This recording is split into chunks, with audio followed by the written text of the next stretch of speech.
السلام علیکم ناظرین۔ 25 رمضان المبارک 658 سن ہجری اور 1260 سن عیسوی میں تتاریوں یعنی منگولوں اور مسلمانوں کے درمیان فلسطین میں نابلس اور بیسان کے درمیانی علاقے عین جالوت میں ایک تاریخی معرکہ پیش آیا جس میں مسلمانوں کو عظیم الشان فتح نصیب ہوئی، جس سے مسلمانوں کو حیات جدید اور تنظیم نو کی امنگ نصیب ہوئی، ورنہ وہ دنیا سے اپنے مکمل خاتمے کے منتظر تھے۔ اس فتح کے نتیجے میں چند برس قبل بغداد میں ہونے والے منگولوں کے ہاتھوں تباہی اور عباسی خلافت کے خاتمے کا بدلہ منگولوں سے لے لیا گیا۔ منگولوں کو یہاں ایسی شکست فاش ہوئی جس نے ان کے دانت کھٹے کر دیے اور انہیں پسپائی پر مجبور کیا، بلکہ ان کے تکبر کو خاک میں ملا دیا۔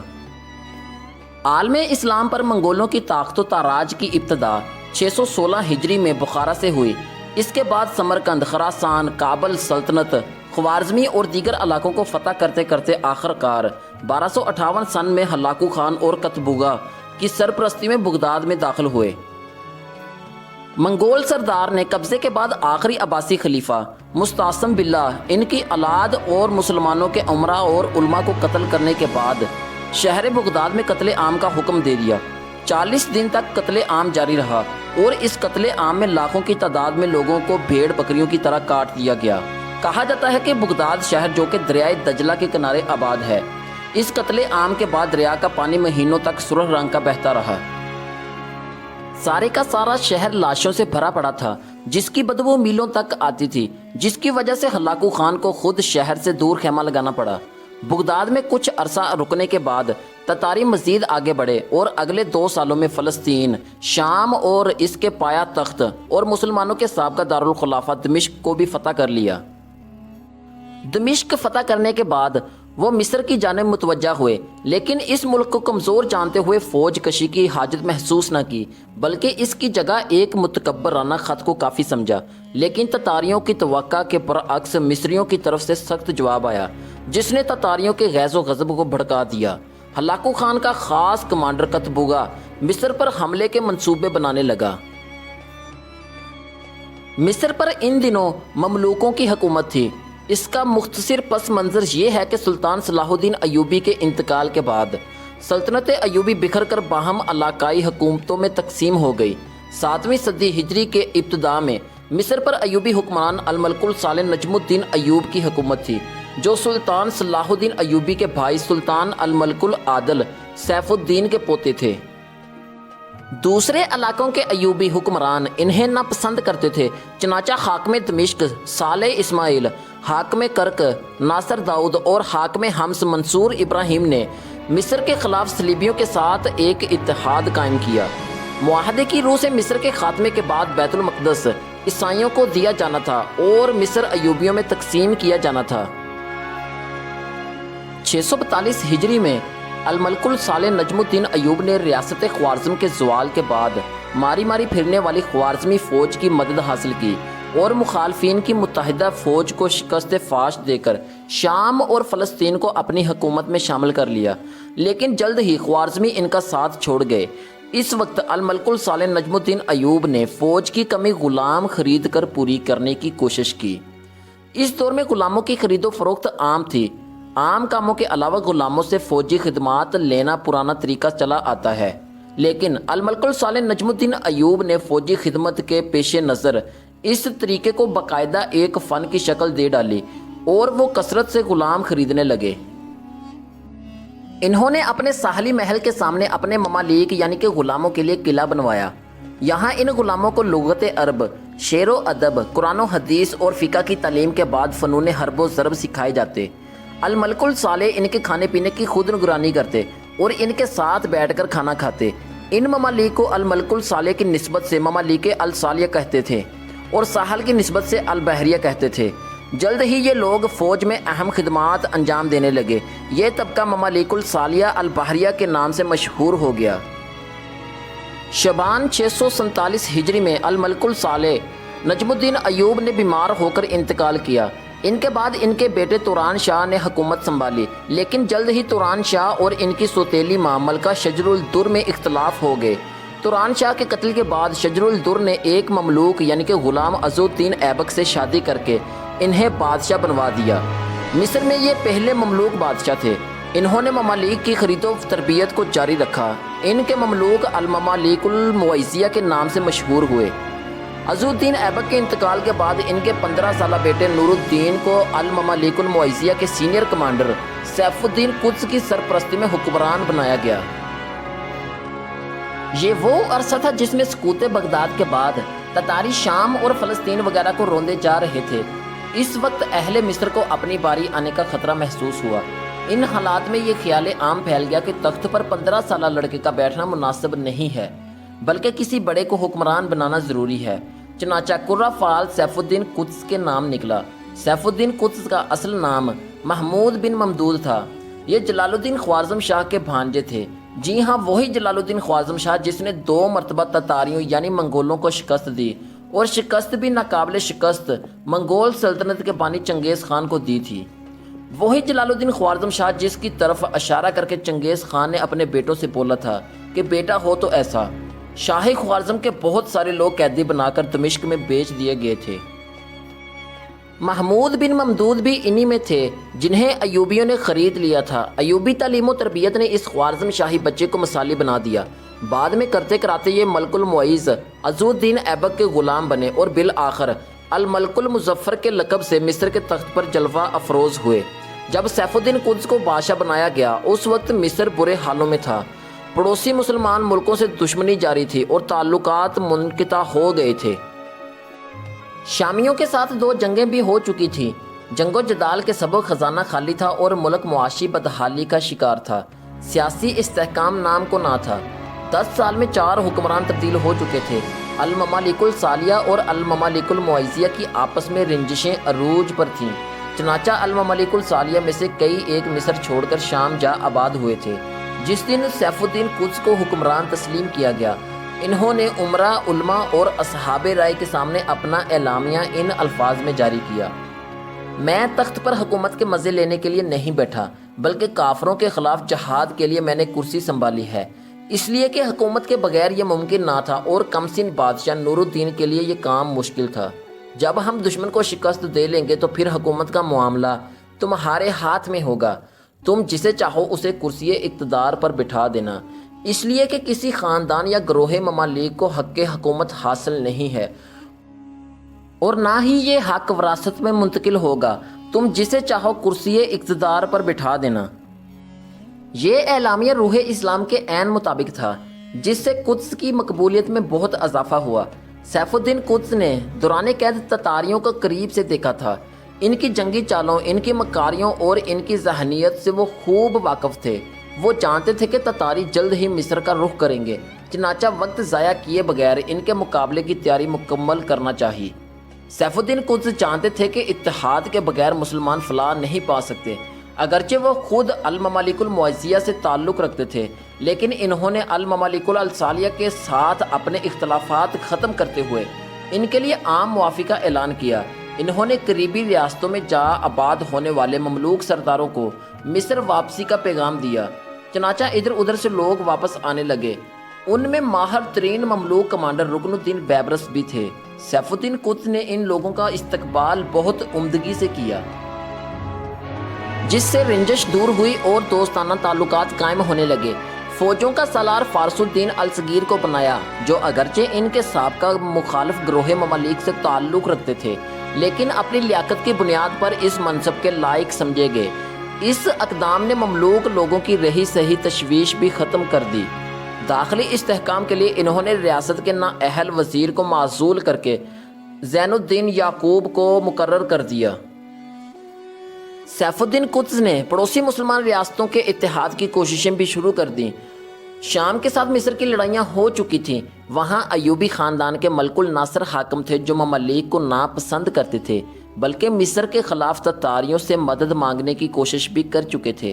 لیکن سیف الدین قدس نے ان کی خدمت میں ادب و احترام کے ساتھ ایک خط تحریر کیا، جس میں تتاری خطرے کے پیش نظر انہیں شام اور مصر کے اتحاد اور متحدہ مملکت کی بادشاہت کی پیشکش کی، اور لکھا کہ بادشاہ آپ ہوں گے اور میں مصر میں آپ کا نمائندہ ہوں گا۔ اگر آپ تشریف لائیں گے تو میں فی الفور کرسی حکومت آپ کے لیے خالی کر کے آپ کی خدمت میں حاضر ہو جاؤں گا۔ اگر آپ کو یہ پیشکش قبول نہ ہو تو میں اپنی فوجوں کو آپ کی سرکردگی میں دینے کو تیار ہوں تاکہ آپ دشمن کا مقابلہ کر سکیں۔ ملک الناصر نے احمقانہ طور پر یہ پیشکش ٹھکرا دی۔ چنانچہ دشمن کے حملے کی اطلاع ملی تو شہریوں کو تتاریوں کے رحم و کرم پر چھوڑتے ہوئے فلسطین کی طرف فرار ہوا۔ اس موقع پر اس کی فوج کے ایک بڑے حصے نے اس سے بغاوت کرتے ہوئے غیرت مند بادشاہ سیف الدین قدس کے پاس جانے کو ترجیح دی۔ اس سے سیف الدین قدس کی فوجی قوت میں بہت اضافہ ہوا۔ سیف الدین قدس نے دوسری قریبی ریاستوں کو بھی اتحاد و امداد کی دعوت پر مبنی خط لکھے۔ ان میں سے حما کے حاکم امیر منصور نے آپ کی دعوت کو قبول کیا اور نفس نفیس اپنی فوج کے ایک حصے کو لے کر مصر تشریف لے آئے۔ سیف الدین قدس نے تتاریوں سے شکست کھا کر منتشر ہو جانے والے فوجیوں کو پناہ دینے کا اعلان کیا۔ چنانچہ حلب، دمشق اور فلسطین وغیرہ کے بہت سارے فوجی مصر میں آ کر آپ کی فوج میں شامل ہو گئے۔ سیف الدین قدس ذوالقعدہ 657 ہجری میں حکمران بنائے گئے تھے۔ چند ماہ بعد ہی یعنی اگلے سال صفر یا ربیع الاول میں انہیں منگولوں کی طرف سے شدید اہانت اور خوفناک دھمکیوں پر مشتمل خط موصول ہوا۔ تتاریوں کی طرف سے دھمکی امیز اور حقارت سے بھرا خط ملنے کے بعد قدس نے عمرہ اور کمانڈروں کا ایک مشاورتی اجلاس بلایا۔ تتاریوں نے خط میں لکھا تھا کہ اگر جنگ نہیں کر سکتے تو ملک بغیر جنگ کے ہمارے حوالے کر دو یا پھر جنگ کی تیاری کر لو۔ الحمدللہ کسی امیر نے ملک تتاریوں کے حوالے کرنے کی رائے تو نہ دی، لیکن تمام تر دینی غیرت اور ملی حمیت کے باوجود اکثر افراد تتاریوں پر حملہ کرنے کے حق میں نہ تھے۔ ان کی رائے تھی کہ ہم تیاری کر کے مصر میں بیٹھے رہیں، اگر تتاری حملہ کرے تو ہم ان کا مدافعانہ مقابلہ کریں۔ ذہن میں رکھیے کہ یہ وہ دن تھے کہ مقولہ مشہور ہو گیا تھا کہ اگر تم میں سے کوئی یہ سنے کہ منگولوں کو شکست ہو گئی ہے تو یقین نہ کرے۔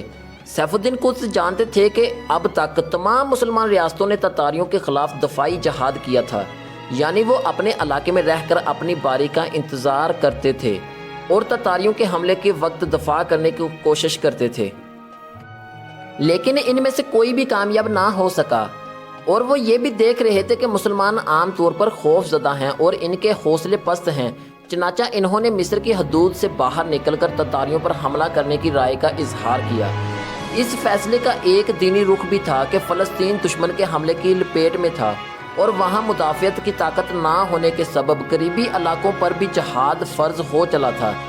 تو اب جب مصری تتاریوں کی طرف پیش قدمی کرتے تھے، اس میں صرف مصر کا دفاع نہیں بلکہ ایک شرعی فریضے کی ادائیگی بھی شامل ہوتی، جو یقیناً اللہ کی مدد کو اپنی جانب متوجہ کرنے کا ایک اہم ذریعہ ہوتا۔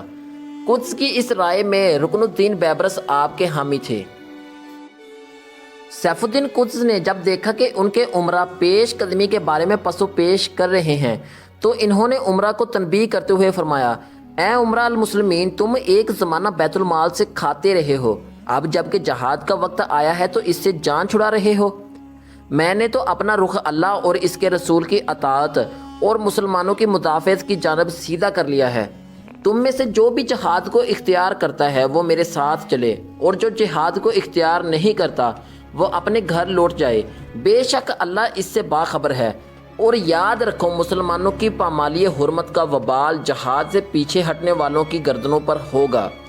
یہ کہتے ہوئے سیف الدین قدس رونے لگے اور شدت جذبات سے عمرہ کے سامنے کھڑے ہو کر کہنے لگے، اے مسلمان سردارو، اسلام کا اور کون حامی بنے گا اگر ہم نہ بنے تو؟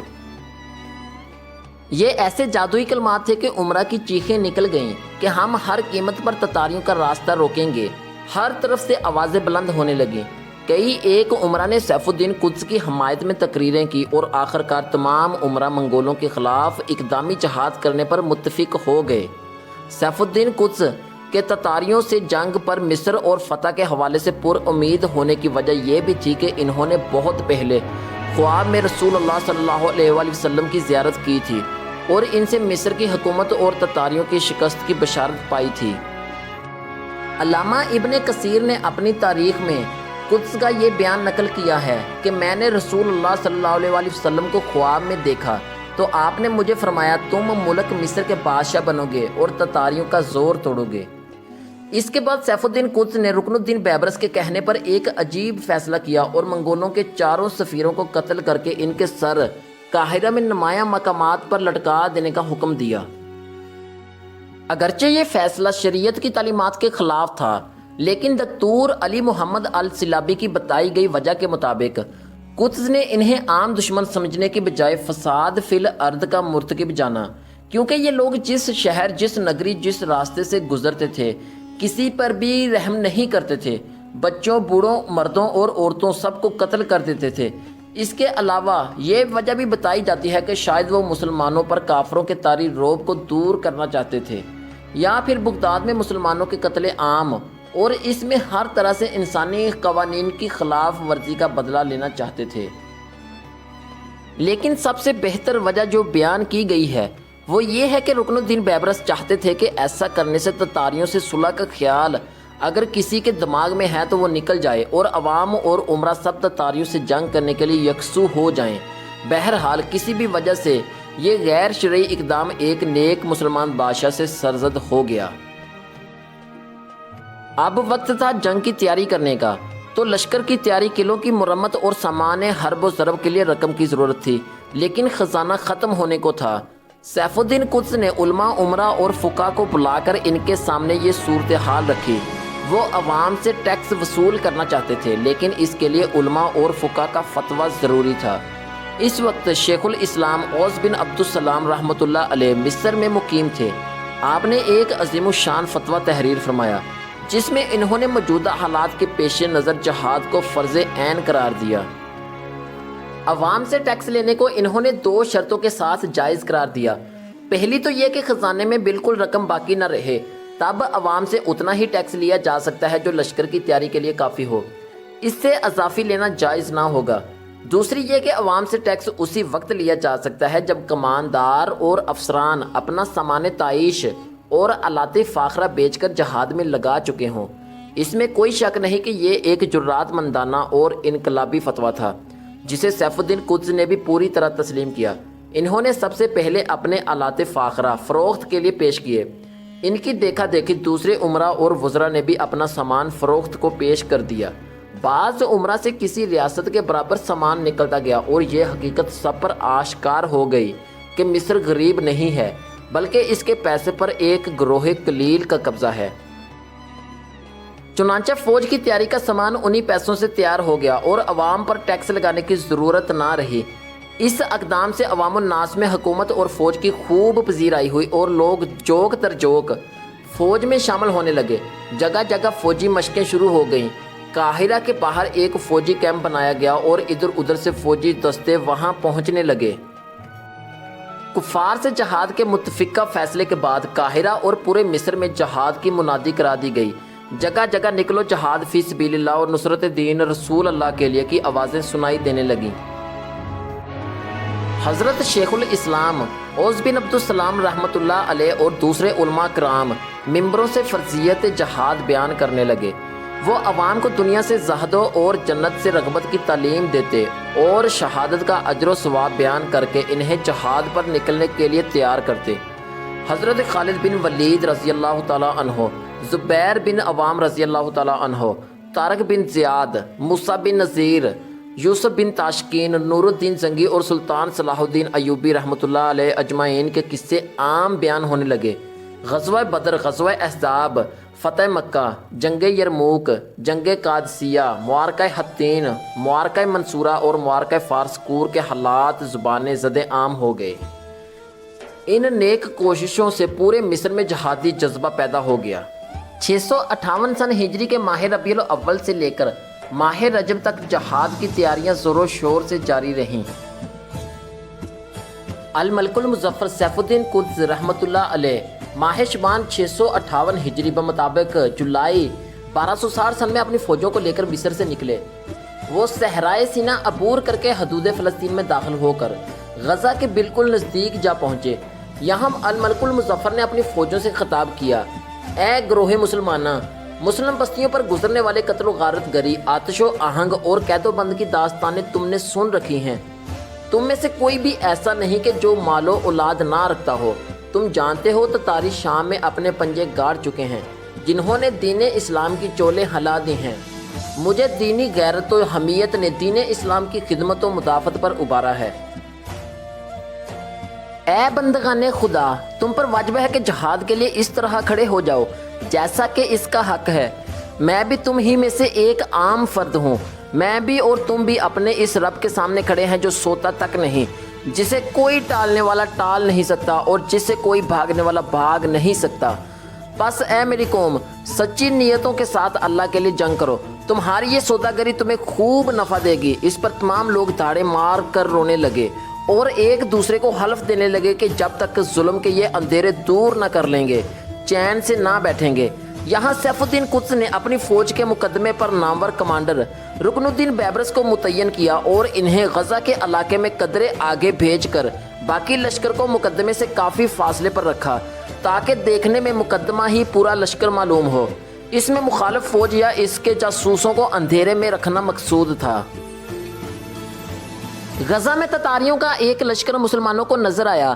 رکن الدین بیبرس کی قیادت میں مصری فوج کے مقدمے سے ان کا ٹکراؤ ہوا، جس میں تتاریوں نے کچھ نقصان اٹھا کر راہ فرار اختیار کی۔ اس فتح کی خبر سن کر مصری فوجوں اور فلسطین کے مسلمانوں کے حوصلے بلند ہو گئے۔ اس معرکے کے بعد بیبرس واپس بقیہ لشکر سے جا ملے۔ تتاریوں کو اپنی موجودگی کا احساس دلانے کے بعد مسلمان لشکر یہاں سے شمال کی جانب روانہ ہوا اور بحر ابیض کے کنارے کنارے چل کر یافا اور حیفا سے ہوتے ہوئے عکا کے بالکل نزدیک پہنچا اور کچھ دن کے لیے ڈیرے یہاں ڈال لیے۔ عکا نامی مسلمانوں کا یہ شہر 150 سال سے صلیبیوں کے قبضے میں تھا، جن کے ساتھ ان دنوں مسلمانوں کی صلح چل رہی تھی۔ سیف الدین قدس کو یہاں کے صلیبیوں کی طرف سے خطرہ محسوس ہوتا تھا کہ کہیں یہ تتاریوں کے ساتھ مل کر مسلمانوں کے خلاف جنگ میں نہ کود پڑیں۔ اسی خطرے کے سدے باب کے لیے وہ یہاں پہنچے تھے۔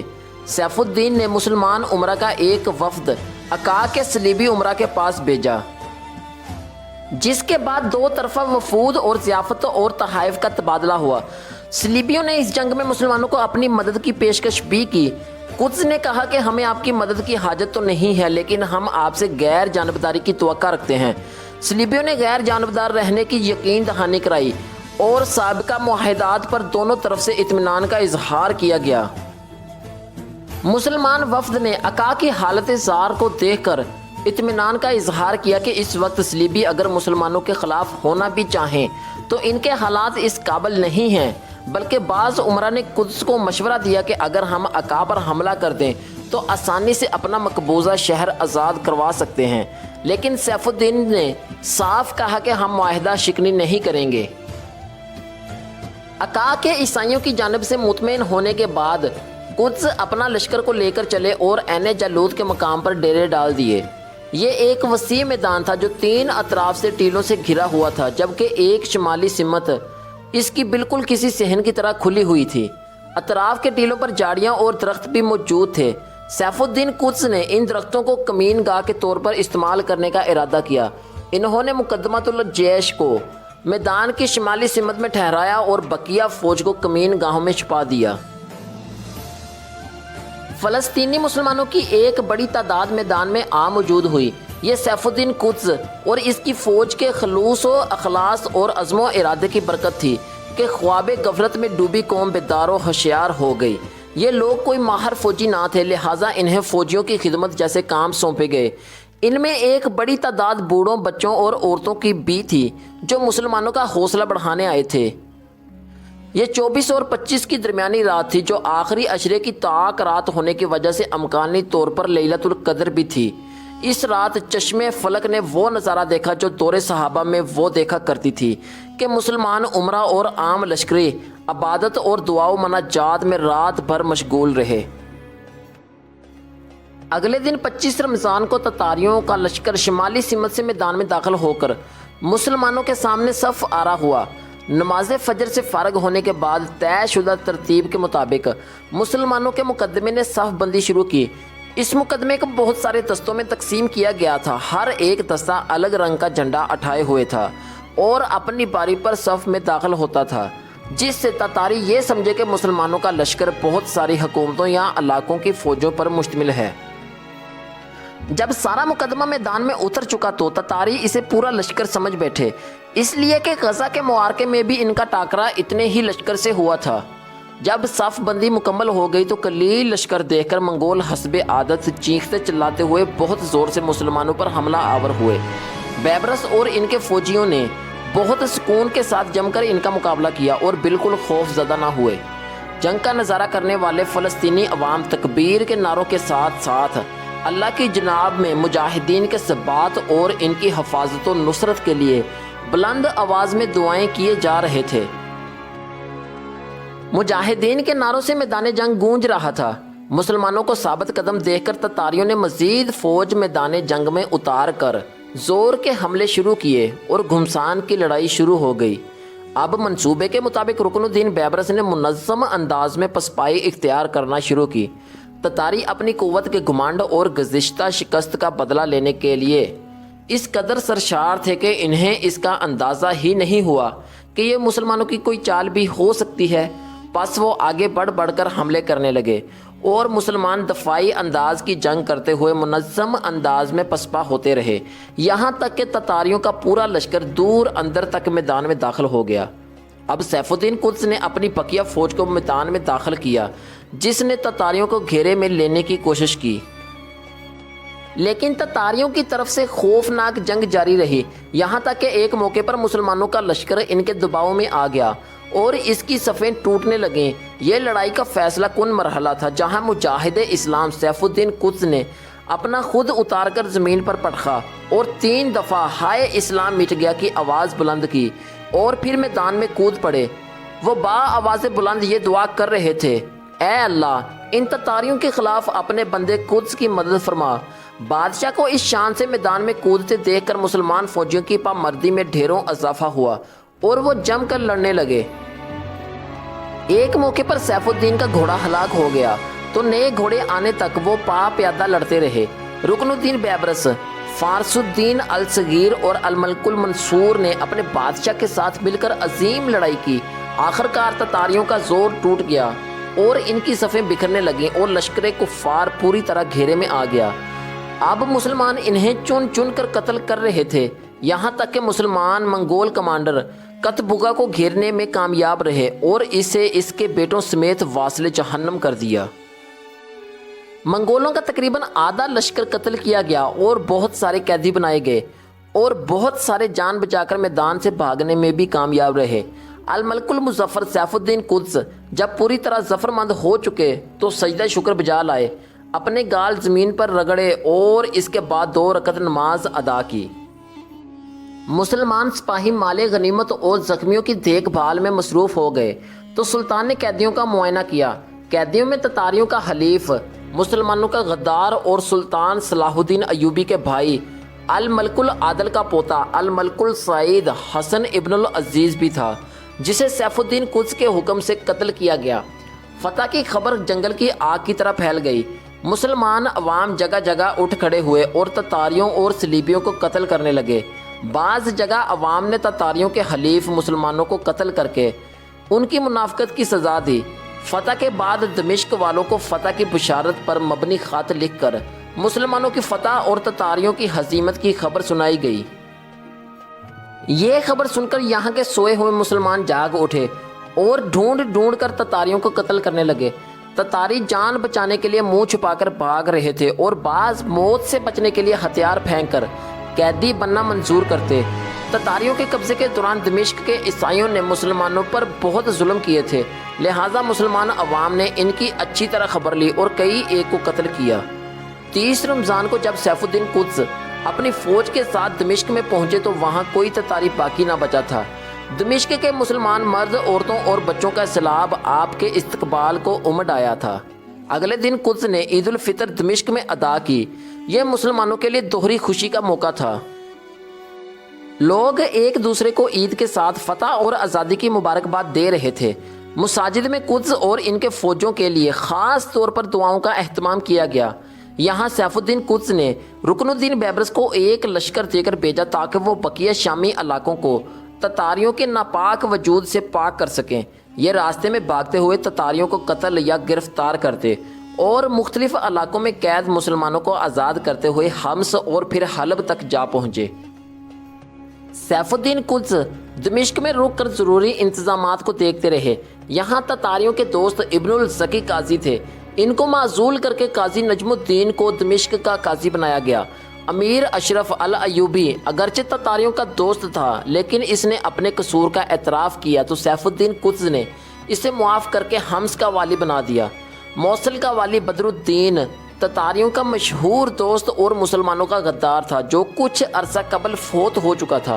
اس کے بیٹے علاء الدین نے قدس کی فرما برداری اور مسلمانوں سے وفاداری کا عہد کیا تو اسے حلب کا والی بنا دیا گیا۔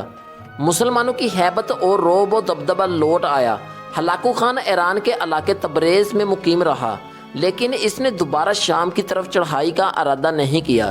البتہ اپنے ایک کمانڈر کو اس نے حلب کی طرف روانہ کیا جس نے کچھ لوٹ مار مچائی لیکن مملوک فوج کے آنے کی اطلاع پا کر مقابلہ کیے بغیر بھاگ نکلا۔